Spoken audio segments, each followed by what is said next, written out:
Welcome to the Athletic FC podcast with me, Akinwolere. Spurs are rebuilding after Daniel Levy's exit. So who's running the show now? Are they up for sale? And why is £100 million being put into the club? Well, let's get into it. In the studio today, we have our Spurs reporter, Jay Harris. Good to see you, Jay. Thank you very much. Making his Athletic FC podcast debut, Dan Kilpatrick. Good to have you, man. Hello, great to be here. And twice in 2 days, we've got Matt Slater with us as well. Good to see you, Matt. Are you bored of me already, are you? Never, Matt. Never. It's okay. All right, let's do it. Jay, let's start with you on this one. Look, early September, Daniel Levy steps down after 25 years at the helm at Spurs. What has it been like since? And you know, were fans happy? Were the board happy? I think I'll take the fan perspective first. There were lots of fans who felt quite mixed. We saw lots of protests outside games last season about Daniel Levy's ownership, and there were people who were very clearly unhappy. But I think a lot of Spurs fans, maybe of the older generation, also respect what Levy had done for the club during his near 25 years in charge. What's happened in the last month? So much has happened in the last month. It's been hard to keep up with it at times. It's so recent, but it also feels like much longer because of everything that's happened. So the announcement came on Thursday, September the 4th, and I think it came at 5:30. And I remember Do you remember that? Because I was going away the next day. Right. And so, you know, you're sort of just settling down into that point thinking, the work day is basically done. And I was leaving the office, so it was hard. Yeah. And this notification pops up on my phone. It was one of those situations where I had to reread it multiple times because I wasn't too sure if it was a hoax. I didn't want to, you know, drop it into everybody at work, only to find out I'd been tricked. But that was the case. And obviously, you know, we just go into, not panic mode, but we go into serious mode and we're all cracking on. So that was on the Thursday. And by the Sunday night, Spurs were releasing statements saying that they were not for sale because they were having all of these different expressions of interest. And I guess in the 6 weeks or 5-6 weeks since then, it just feels like every couple of weeks or so, Spurs are releasing another statement saying, we are not for sale. You know, they've rejected, or certainly there's been expressions of interest from PCP, who are linked to Amanda Stavrou, Firehawk Holdings, Brooklyn Eric, and it just seems like more and more people were coming out of the woodwork. But Spurs are always saying they're not for sale. But then when so many people are putting in offers, it's very hard to sort of tell what the exact truth of the situation is. But since Levy's left, Peter Charrington has become the non-executive chairman. Mm-hmm. Daniel Levy was executive chairman. I think we might expand on that a little bit later. Charrington only joined the board in March. Vinay Venkatesham is the CEO. He only joined in April. Earlier in the summer, Donna Maria Cullen, who'd been a really long-serving executive, one of Levy's confidants, left. Mm-hmm. So in the space of 6-7 months, that senior leadership at the club has completely changed. And then when you factor into account, they've got a new head coach in Thomas Frank. It's a very new-look club, and I think we're still working out what all the ramifications of all these different changes are. Yeah, Jay, you're earning your money, mate. Look at all those names just thrown on the table. Let me just wipe the bead of sweat off my forehead. Well, this is the big one, Dan, and I don't personally know the answer to this, but who actually owns Spurs? Yeah, so at this point I could be really boring and just read from the shareholder information page, which is sitting right in front of me. But in a nutshell, ENIC, which is an investment company, owns Spurs. They own 87, little over 87% of Spurs, and the rest of the club is owned by minor shareholders. And of ENIC, the Lewis family, so certain relatives of the billionaire Joe Lewis, own 70% of ENIC, and Daniel Levy and certain members of his family own the remaining roughly 30% of ENIC. So the Lewises own something like 60%, a little over 60% of Spurs, and Levy something like 25% of Spurs, in a nutshell. But I think, you know, the real takeaway of all this change, as me and our colleague Jack Pickbrook has written really succinctly, is that the impression we got for almost a quarter of a century, really, was that Daniel Levy was very much in charge of Spurs and running the show, and his kind of fingers were in every pie. He was almost running the club like a family business. It was very kind of almost localised. He was surrounded by people he trusted. But in actual fact, what we've learned over the last few months is that he wasn't in charge at all. You know, it was as soon as the Lewis family decided actually they wanted to make a change, Levy was out. And from the reporting that has been done here at The Athletic, we're led to believe he didn't know that was coming. He was pushed rather than walking away as the club presented at the time. So the ownership model of Spurs hasn't really changed at all in essence. It's exactly the same as it was at the end of last season, but it feels like a very, very different club now. Yeah, I mean, there's a name in here, Matt, that I've not heard much of, and Jay mentioned earlier, Peter Carrington, non-executive chairman at the club. Talk to us about him firstly, but also, I mean, just demystify what that term non-executive chairman actually means. What do they do? Yeah, okay. First thing to say about Peter Carrington, and this is not a personal criticism of the chap at all, is that he is quite boring, and that's the source of the point. They've had after the Daniel Levy experience, they've gone boring, and so how do I describe him? He's a banker, right? And that's not Ryman slang. He's made his career, his life, working for banks, Citibank, and a large global multinational bank. In particular, and this is why I suspect you haven't heard of him, and Dan and Jay as well. We're not rich enough to have heard of guys like this. His speciality is private banking. That is for high net worth individuals.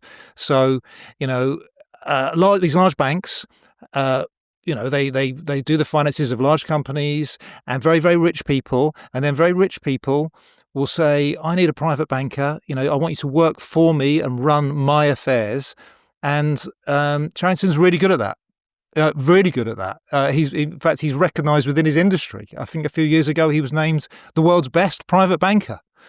So he has basically been working for the Lewis family, Joe Lewis family, for years.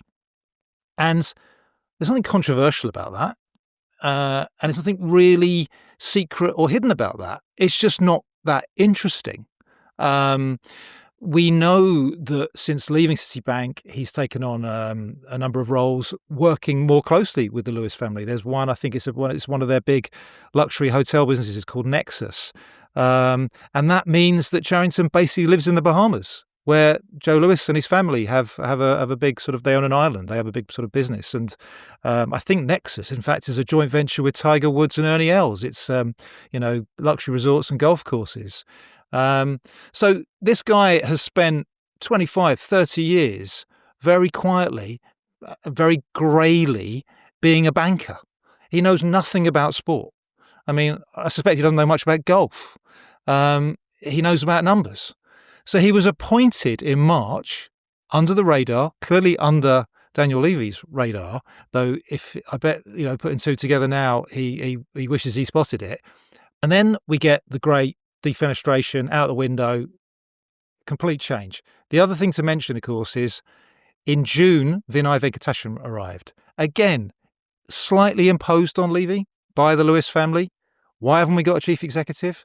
Because at the moment, what Spurs had was a slightly unusual structure. Chairman, there's something quite strange about Charrington's job title, non-executive chairman. You could argue that non-executive is completely redundant. Chairmen are normally non-executive. Executive means you are engaged, you're involved in the day-to-day running of a business. You're kind of a full-time employee. That's what you do. Chairmen are supposed to be kind of above that. Chairmen, chairwomen, chairs. They're supposed to attend the board meetings. They're supposed to sort of kind of almost hold the executives to account. They're almost there to sort of represent the shareholders, kind of a more strategic view, not day-to-day minutiae. So that is what Charrington's doing. Vinay is, if you like, the hands-on, doing all the stuff that, made the Daniel Levy legend, the transfer stuff, the obsessing about the stadium and the training ground. That's his job, attending shareholder meetings. So they've basically replaced one man with two. Well, I mean, from what Matt's saying, it sounds like an episode of Game of Thrones here, mate, at Spurs. But I mean, there's a lot of movement there, especially at exec level. How damaging can that be to the running of a club, especially when you think about transfers, especially when you think about long-term planning? Yeah, sort of Succession meets Game of Thrones, isn't it? Yeah, I mean, I think obviously stability is important for any club. Every club wants a certain level of stability, and that's how they tend to thrive and be successful. I think there's a compelling case at Spurs that there'd been too much stability, to be honest, over the last 25 years. I mean, Levy had run the club more or less in the same way for that length of time. He'd surrounded himself by exactly the same people. The boardroom makeup hadn't really changed much. And I think Spurs had gone stale. I think pretty much every supporter I know had a view on Levy that just wasn't going to change. There was sort of 25 years of frustrations, and people were annoyed about different things, but or pleased about different things. There were still some fans supporting Levy, we should say that. But some fans were still annoyed that he bought Louis Saha and Ryan Nelson for Harry Redknapp in January 2012 or whatever, and some fans were still annoyed about the delays to the new stadium. And these positions were entrenched. And I think on the other side of it, Levy was entrenched in the way he was running the club. The Leopard was not about to change his spots. He'd run it in a certain way for years and years, and he wasn't about to dramatically change that. So it felt like Spurs had gone stale. So actually, I think this change at executive level has kind of refreshed everyone associated with the club. Certainly the fan base, as Jay touched on. There is a new kind of intrigue and optimism and excitement about what Spurs might be trying to do that I don't think was there when Levy was in charge. So we have to wait and see where Spurs are going, what the Lewis family plan to do, because we should say, and we'll get onto this, that we don't really know what their intentions are, what they're planning. There's a lot of guesswork going into this, but I think it's a strange situation because, as I said at the top, the ownership of Spurs hasn't really changed at all. The makeup hasn't really changed, but it feels like a completely new era. It feels like there's been a takeover almost. There's new people in the boardroom. There's new people we're writing about. There's new people effectively calling the shots. And yet nothing materially has kind of changed behind the scenes in terms of the way the club's structured. So I think, the stability Spurs had before wasn't necessarily a great thing. Now we've had a lot of change, but that in turn might also be a good thing. The one thing we should point out, obviously Dan's just touched upon that Levy was never really going to change. But in the summer, Levy did an interview for the club with Vinay Venkatesham, a joint interview. And then he obviously appeared on the overlap with Gary Neville. And one of the biggest criticisms over the years that Spurs fans had with Levy is that he never spoke. I remember me and Dan speaking about this last year, that you compared him to the Queen, right? Where he'd do like he'd speak once a year when the financial statements came out. He behaved like the monarch. He would speak twice to his subjects. I think the Queen did obviously Christmas Day, her birthday, and Levy did last home game of the season and the financial results. And it's like, that is not, you are not the monarch. It's not a way to communicate with people who you should be accountable to. But we did briefly wonder, okay, maybe the influence of Vinay Venkatesham is going to have quite a positive impact on Daniel Levy, and he is going to be pushed to sort of be a bit more open and communicative. But then we just didn't realise that the chess pieces were being moved in a very different way behind the scenes. I'm going to put it out onto the table, and you take this one first, Matt. Are Tottenham Hotspur not for sale? Because Jay's alluded to a few sort of people who've been sort of flirting around the club so far. Put it this way. It doesn't really matter what I think. But what I do here is I talk to people about the buying and selling of football clubs all the time. And these people don't want to go on the record. So apologies for people who are obsessed about things like that. They just don't. And they are lawyers, accountants, bankers, etc., who facilitate this stuff. And there's a real industry. These people do it all over the world. The growth of the sports industry, right? And it's not just, it can be football, but it can be other sports as well. But it's mainly football. And there's a lot of gossip in the same way there's gossip about players, right? There's almost a kind of mirror of the Mercato. It's not as big because, there's just not as many. There's way more players than clubs, but it's a similar sort of vibe. I can tell you right now, the consensus amongst that lot, when Daniel Levy was chopped, and see you later, was, I would say, 100% this is about a sale. Now, Tottenham have done and said things since then, including that clip we heard, a very emphatic, we're not for sale. And things like they have effectively they've stood down the investment bank, Rothschilds, who have been advising them, by the way, on things like a sale or inward investment for some time. They've stood them down. But at the moment, they don't have a named large bank that a company like Spurs, a football club like Spurs, would have, you would think they would have. They would almost have to have if they were for sale. They don't have one at the moment. And they've done things like this recent capital injection, and the way they've treated the offers that have come in, their statements to the London Stock Exchange. They're certainly projecting we're not for sale. Now, that has shifted opinion in the industry from about 100% they're for sale to, I would say, 80% they're for sale, 75% they're for sale. Maybe it's going to take a bit longer than I thought. Maybe they're going to take their own sweet time over this. Maybe they're playing a really, really cute, clever, let's just pause for a bit. Let's just properly take stock of what we've got. But this is going to be a more orderly sale than perhaps it looked like. And I think, if I'm going to be honest, that's where I'm at. I still think they're for sale. I think, Tottenham have been one of those classic sort of cases of, we haven't got a for sale sign outside, but someone walks in through the door and makes us an amazing offer. Yep, let's talk. Every club, I suppose, is for sale for the right price. Yeah, right. And I don't think I can add a great deal more to what Matt said. ENIC are an investment company. They bought Spurs all those years ago in order to turn a profit. The value of the club now compared to what it was then, the difference is remarkable. We've seen Spurs grow, but we've obviously seen the whole industry grow. So I think my gut feeling is that at some point in the not too distant future, Spurs will be sold. But as Matt said, all the noises coming out of the club at the moment are very much, that's not what we're looking to do. For people who are not aware, so Vivian and Charles are Joe Lewis's children, who've been spotted at a lot of Spurs games recently. And I think it's Vivian's son-in-law, Nick Butcher, who's expected to play some sort of role in the operation of Spurs at the moment.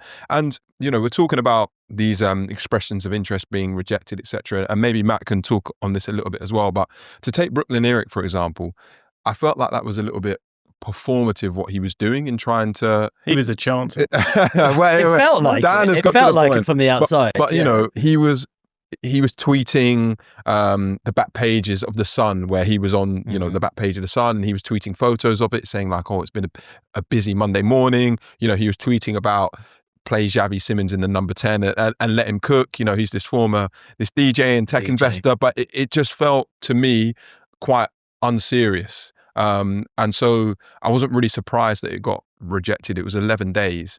As Matt said earlier, I think he had until the 24th of October to sort of tell people what he was going to do, and he did it 18 days early. It never felt like that had any genuine legs. So we should also say that, yes, there's been expressions of interest, but I don't know how genuine any of those bids have been or how close they've come to doing anything really. Well, I was only going to make the point that Jay's just made, really, about when the generational point, who we're talking about here. And the thing I'll say there is that I might have the numbers slightly wrong, but people think that Joe Lewis has been to about a dozen games in the last decade or so. This is a guy in his 80s, lives in the Bahamas. He's not been attending games regularly. And his children, prior to this most recent phase, whatever it is we're in, hadn't been going either. I've yet to talk to anybody who genuinely believes that Charles and Vivian have suddenly become the biggest Spurs fans in the world and see this as like what they're going to dedicate their lives to. I have heard the son-in-law story as well, but this is not like, this is our family business. This is really important to the Lewis clan. On the contrary. And then I would completely reiterate what Jay has said about those three particular bids. None of them really have any substance. They're all very PR-led, combinations of kind of tire kicking, showing off. Sometimes people kind of put their name out there to sort of try and attract investment as well. I think with Brooklyn Eric in particular, I have heard from people I trust that there was a tiny bit more to him than met the eye, in that he's a great networker, and he does have some interesting friends, some very, very wealthy friends, some very wealthy contacts. I just always, my gut reaction was the same as anybody else's, was that, really? Are those people going to work out that they don't actually need him? If they want to buy Tottenham, they don't need him? So, one of the names that has, I think, entered public discourse is Dan Gilbert, who is an incredibly wealthy American billionaire from Detroit, but is very well known as the owner of the Cleveland Cavaliers, runs this massive mortgage business called Rocket. I'm told there was a link, a connection. And maybe Brooklyn Eric was just sort of trying it on a bit. Can I create some momentum around a bid, and maybe I can bring Gilbert in? But no, guys like Dan Gilbert do not need Brooklyn Eric, and I'm not for 1 minute suggesting that Dan Gilbert is serious about buying Spurs either, because I'm told there was a sort of connection at some point, and I don't think it's ever really come to anything. But yeah, that one evaporated, as did the Stavrou one evaporated, as did the Firehawk one. There was very little momentum, credibility, and you certainly don't blab to the Sun. You certainly don't start posting stuff on Instagram. That is not how you buy big football clubs. Matt, let's talk about this £100 million equity injection by the club. Look, should Spurs fans be clasping their hands at possible new signings? Where's this money going? Right. Well, again, I'm going to sort of divide my answer into two. Right. So let's go with the statement. This is about a capital injection into the club. This is like, as a fan, this is exactly what you want. It's not a debt. It's not a loan. Spurs, God knows, have got a lot of that. Though, don't panic. Nearly all of it is connected to the stadium, which I think everyone would agree is a good thing. Nothing wrong with having using money for capital infrastructure, a bit like having a mortgage. So you don't want to load too much more debt on Tottenham, though. So this is a capital injection. New shares were issued.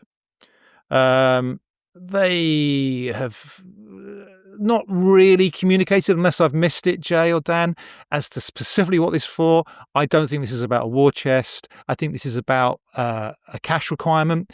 Whilst Spurs fans and even fans of other clubs like to hit Spurs over the head with, you lack ambition, you don't win anything, you don't spend anything. They actually they've a huge transfer instalment debt.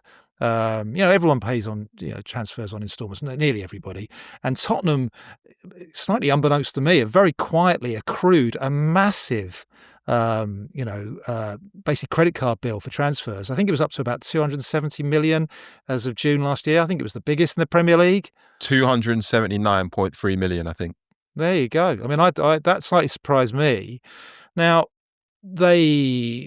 they're a well-run business. They're absolutely fine for PSR because nearly all of their losses are associated, as I said, with this depreciation cost of their stadium. Their wage bill is famously, tight. Levy ran a very tight ship there. But they have been buying players on the credit card. So I think this is about that. At the same time as the 100 million, at the beginning of the season, again, this is, lots of clubs do this. They took some money up front. So they basically factored their next instalment of Premier League money and to take it now. So that gets, dribbled to you over the course of a season. Let's just, for argument's sake, say, a club like Spurs is owed 100 million by the Premier League. They took 95 from Macquarie Bank. And Macquarie's profit will be to take the 100 from the Premier League, and there's their £5 million profit.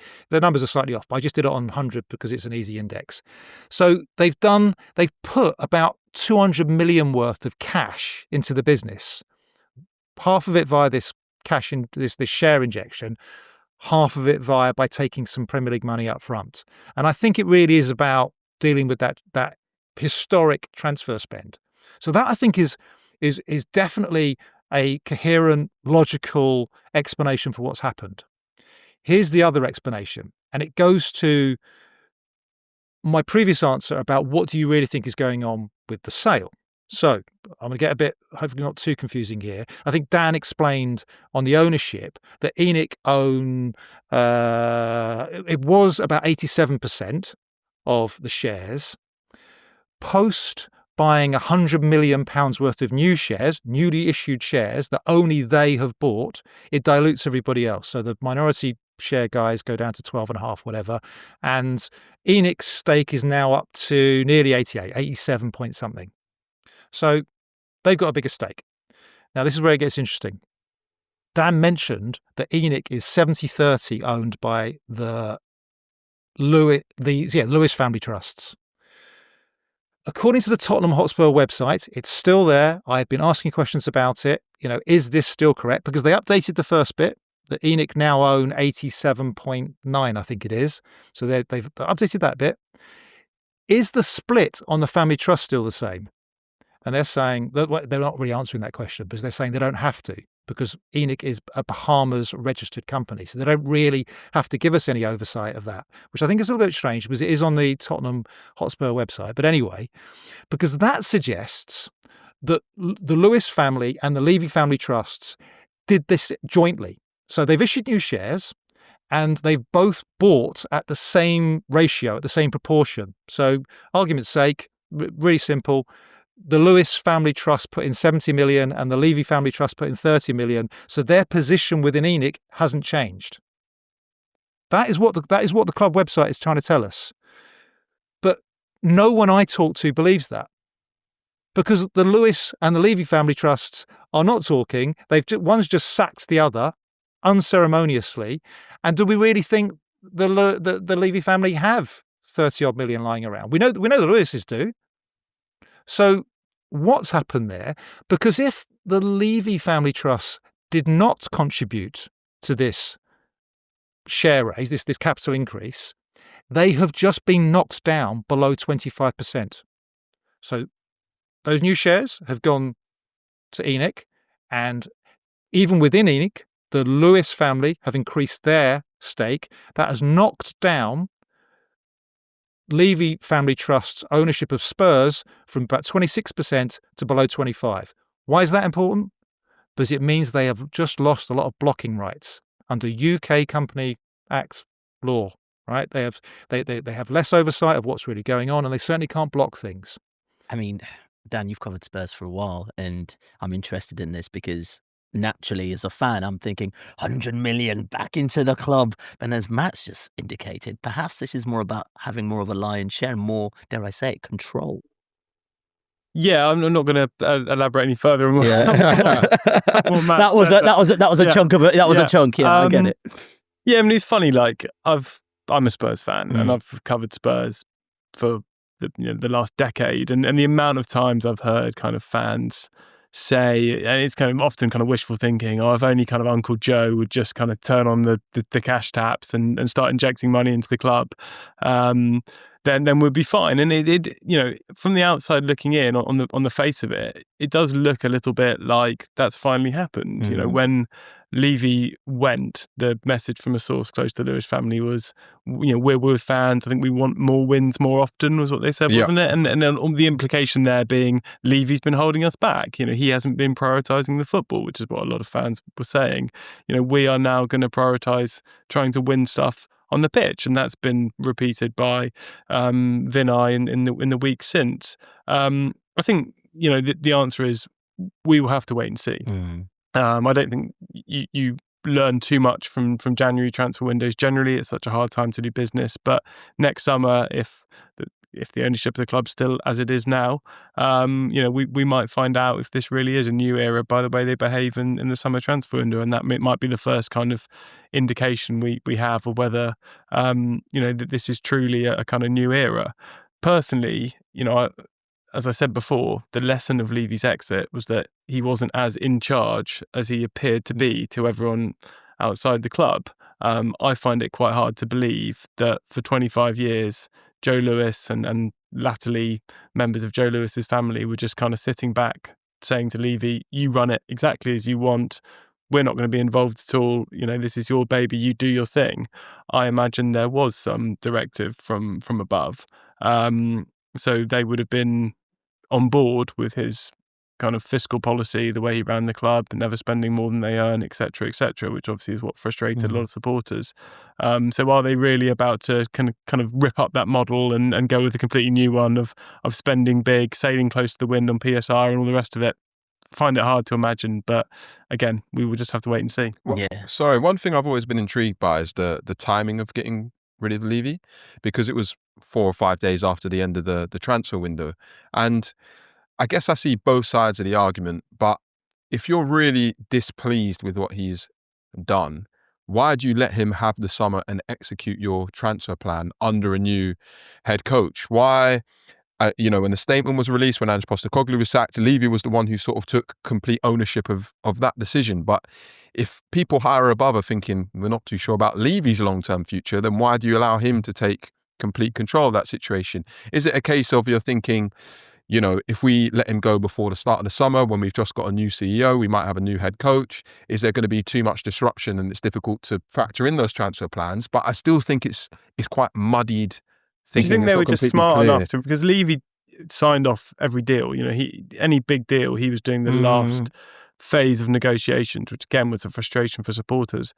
I wonder if they were just smart enough to realise that if they got rid of him at the end of last season or during the window, before the window, they might have a kind of Newcastle-like summer where it was completely rudderless and they were unable to do anything. Whereas actually getting rid of him just after the window closed gives them the maximum amount of time to get their ducks back in a row before the big summer ahead. Do you know what? Funny enough, you talk about Daniel Levy signing off things and also this sort of new era. We haven't spoken about the stadium, Jay.